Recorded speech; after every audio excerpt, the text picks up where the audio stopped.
Hi, I'm Rick Maule. I just recently had the blessing of turning 68. I think that's how old I am. And that's pretty old. And when you get older, and now I'm a retired person, you start thinking about, what has my life meant? And really, what should I do with the rest of my life if I'm retired? Mary Nell and I served churches full-time as an evangelist and women's ministry leader. We were in the eldership for 8+ years and have had a lot of blessed experiences serving God's church, preaching sermons, counseling people, helping people with their marriage and family, and studying the Word of God with people. But when you're getting on in years, your voice starts to go, your eyes start to go, your hearing starts to go. What? And you can't do those 60-hour, 80-hour weeks, at least not in good shape. And the church needs somebody young. And we hired a great young buck to lead our church with his beautiful wife. So that's well taken care of. Mike and Laurie are great. But we are still here doing well. But, all of us should burn with the desire and a passion. I want to make my life count.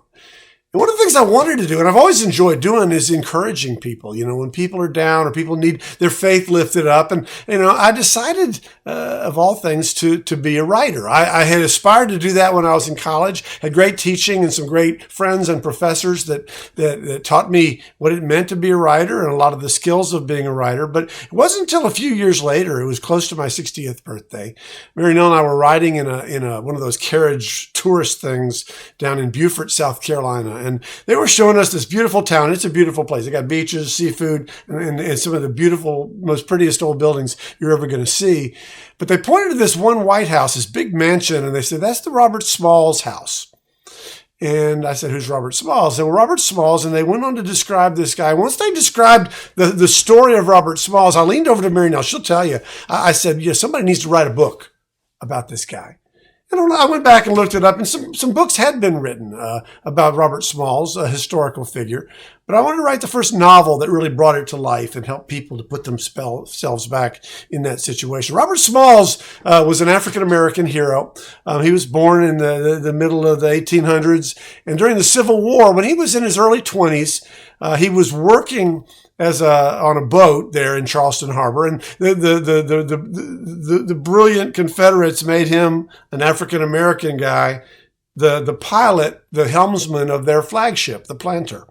And in 1862, Robert, being an industrious person and a very brave man, person of faith, he and his wife and 8 crew members and all their families made this amazing conspiracy to escape slavery and to steal the Confederate flagship right out from under the rebel army out of Charleston Harbor in 1862. And this conspiracy, you can read about it in the book that I wrote. But Robert gets out. He becomes a naval hero.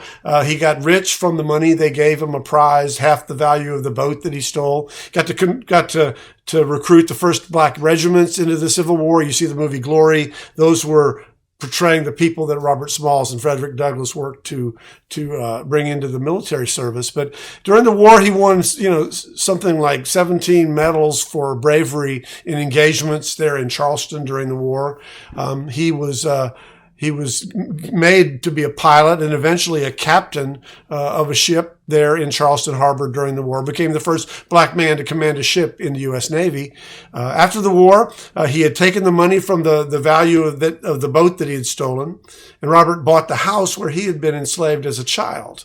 And he had served Henry McKee and his family there, the White family. And then Robert bought it and was the master of the mansion where he had been a slave. And I think that's amazing. After the war, he also ran for office, became the first black congressman from South Carolina for 5 terms in the U.S. House of Representatives, did some amazing things. But all this story, I wanted to bring it to life, and I worked very hard for a couple of years, put it together. And then when it was done, I said, what am I going to do if maybe it'll make some money? And I said, I'll sell some copies to my friends, my Facebook friends. My family might buy it. Mary Nell might read it. And I told Valder Koha, who's one of the elders in the Boston Church of Christ. Valder's a good friend. And I said, brother, I'm doing this book, and whatever I make, I'm going to contribute it to the Mission Society there in Boston that helps plant churches and help churches in Eastern Europe. And so I said that, made a nice little promise. I said, whatever I make the first year, it's going to the missions. And so the first year, the book made over $20,000 in profits. And I don't regret making that vow. I don't think I would have made that much money or sold that many books unless it was being given to a good cause. But that money went to missions. And the book, and my other second book, which I'll tell you about, they're making money that is getting close to $60,000 that has been given to missions. It's been given to various charitable groups like Hope Worldwide, a local group that helps victims of domestic violence here. And it's great to see that, when you put your passion out there, it's not only fun, it's not only art, and it not only encourages some people, but God does some things with it that you never dreamed of. My first book, Moonlight Helmsman, I don't know if you can read that without the shiny part there. This is the back where it has the picture, not my picture, but the picture of Robert Smalls, the hero of the book. And then the second book that just came out is called The Witch's Advocate. And The Witch's Advocate is very personally important to me because it's about one of my blood relatives, an ancestor named Thomas Small, who lived in Salem, Massachusetts during the Salem witch trials. He's a real person. You can look him up on Wikipedia.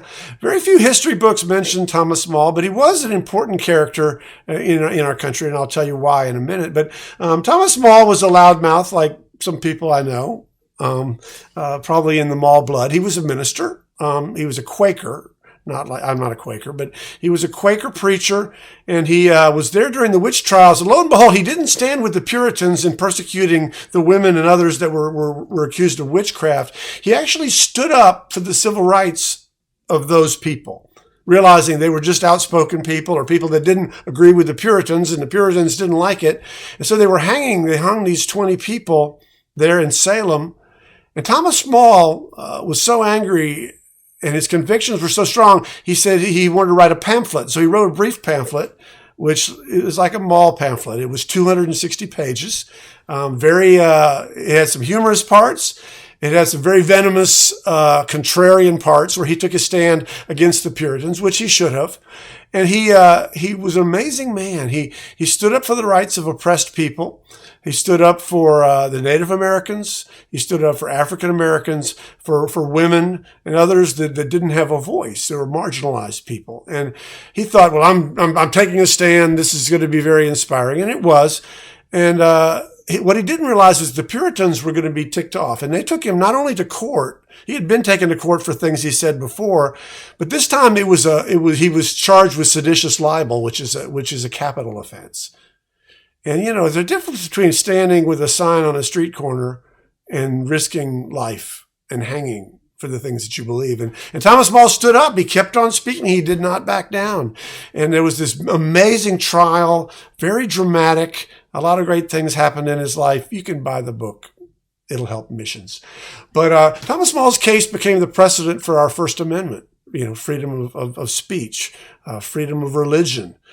People take those things for granted, but the only case that was cited in the U.S. Congress when they passed through and ran through the First Amendment rights was citing the case of my ancestor, Thomas Maule. And there's been a couple of different things mentioned about him in other secular books, in legal books, but this is the first novel about him. And all those profits are going to help various good causes. All this is not to point to me. I'm still working on my writing. I'm trying to get better. I appreciate those that have read my books and maybe passed them along to others. The money goes to good causes. But what I really want to say is all of us, old, young, new, people that have been around a while, we need to live for our passions. We need to put our passions into practice.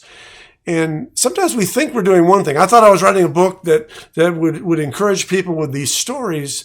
What I didn't realize is even if, nobody ever remembers my books, the money and the funds that were raised for these causes have helped thousands of people around the world. And I'm hoping that continues. And if you want to know more about my books or get a signed copy, you can send me a message on Facebook, Rick Maule, Maule. I'd be glad to answer and send you a book. But it's one of those things that we have to realize our life on earth is short. And I don't know how many more years I have, or you don't know how many more years you have. But my encouragement to you is to take whatever idea you have and see if there's a way to bring it to life to the glory of God. To Him be the glory. Amen.